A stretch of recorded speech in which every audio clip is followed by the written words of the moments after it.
may I call upon Mr. Hari Bhakta Sharma, President, Confederation of Nepalese Industries, CNI, who was also one of the members during the Prime Minister's delegation to India, and he leads the industrial group in Nepal. I hope he will share his experience as well. Thank you. Thank you, the Honorable Minister, Excellencies, distinguished participants from the private sector and public people here gathered in this hall. As usual, when Prime Minister's visit do take place, especially with countries like India, it is quite important for Nepal that we develop a better relationship at the political level. I believe that with the visit of the Prime Minister Prachanda, the type of the linkage that Nepal should establish with Indian top-level leadership probably is now in a place where communication can take place. Prime Ministers from Nepal can communicate with the Prime Minister in India.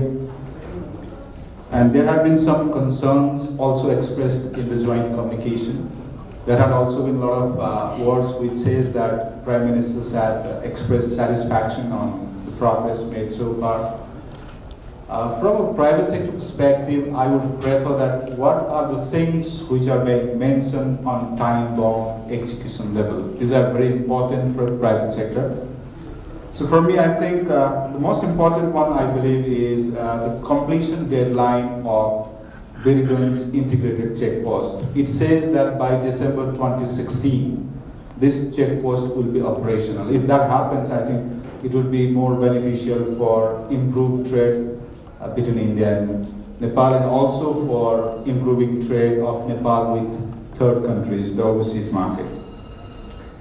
There have been a lot of bottlenecks, as my colleague Gyanendra said, on the transmission lines for import and or export of electricity from Nepal. As of now, we are only importing.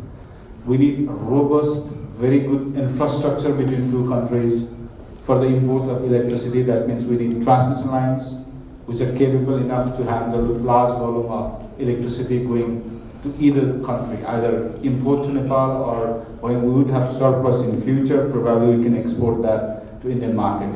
To do that, to happen that type of trade, to make that type of trade possible, we need transmission lines in place. So a couple of points I see are based on that requirement. Both the Prime Ministers had very typically and categorically agreed that transmission line will be built. Some of the transmission lines needs to be upgraded. So this is one of the most important things I realized will have Nepal's economy in future. And from Confederation of Nepalese Industries, we have been talking about for a couple of years now that the infrastructure in Nepal is one of the poorest in South Asia. Whether it is roadways, whether it is electrical transmission lines, whether it is any other type of infrastructure that is required, including industrial estates, connectivity to industries, providing water supply to industries, everything is one of the poorest. I see one of the secretaries from the Prime Minister's office, probably Nepal needs to do more on infrastructure. That is where the line of credit which my friend Shaurya was indicating. A lot is available. The question is how Nepal implements. How do you observe the fund that is being made available to the country? Honorable Minister, my request is we need to improve on the execution level. Let us utilize the fund that is being available for project management in Nepal. Let us do projects on time. Rather, we should try the completion of the projects in time, maybe 5 months before. Why we want to delay every project in this country? What is the reason? The system that exists in the government today must answer this particular type of delay, which is costing a huge amount of money for our country. Every project must be completed on time, whether it is small, very big, or very, very large. Only then our economy will go further.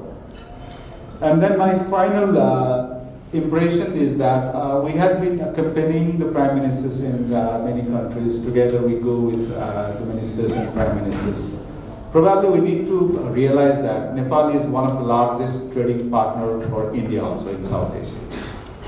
We are importing more from India, but let us not forget, in South Asia, Nepal imports the largest from India. Compared to any other markets in South Asia, Nepal imports more goods and services from India. That means we are one of the most significant trading partner for India. So if you look into that perspective, Nepalese government should also understand that how we can facilitate. Especially, Nepal is paying more money on services tax in India, which is not applicable for export to Pakistan, to Sri Lanka, to Bangladesh. Why Nepalese businesses should also pay that extra money if we import from India? I request the Excellency, we have also raised this issue to the government, which probably needs to be addressed. And secondly, the due renewal date of our trade and transit treaty is in October 2016. We at least want to see some changes on that particular treaty if possible, because the communique says that it would be probably renewed as what it is without any modification or changes. So that our governments work together to improve that, make it better than what it is before. And in some of the provisions, the trade transit treaty had now become very old, outdated, I would say, because there are multilateral trade agreements that exist today which governs our trade and investment between India and Nepal. For example, there is SAFTA, there is BIMSTEC, there is WTO provision. Some of the provisions we see in India-Nepal trade and transit treaty is not as competitive and as good as it is on the WTO provision. So I would I request the government to look into that. Let us improve that, because we have still some time to improve. And given the type of relationship that today exists between India and Nepal, it would not be difficult for our governments to improve that. We have some more time to look into that. I would urge the governments, both the governments, to not to waste the opportunity that exists today.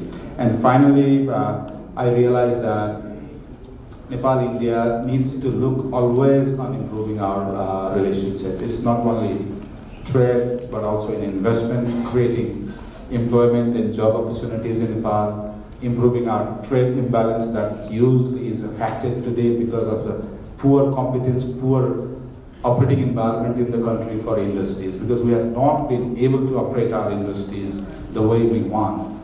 There is, on the one hand, the problem with the supply of electricity, on the other, the political transition problems.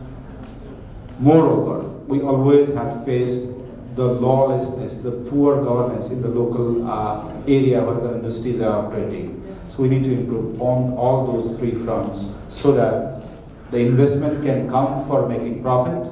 As my colleague initially said, that Nepal is one of the most profitable market for companies who had came during early 1990s, invested in Nepal.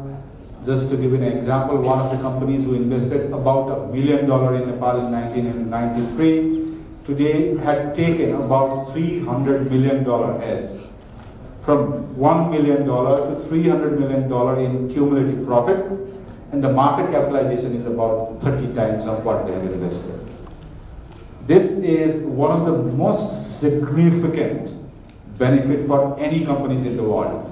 If you look into the profitability ratio, the rate of return on investment, it is unparalleled. You will find very few examples except some of the innovative companies, but the business was not an innovative company. It was a typical type of production and marketing company, and that shows the potential of Nepal's market. That shows that this country still is good for investment for companies across from our border in southern side or even from northern side. Any companies who take the risk and come to Nepal early, invest in Nepal, will probably make more profit. So my request to the Excellency Ambassador and the Minister in our own country is that let us harness that potential.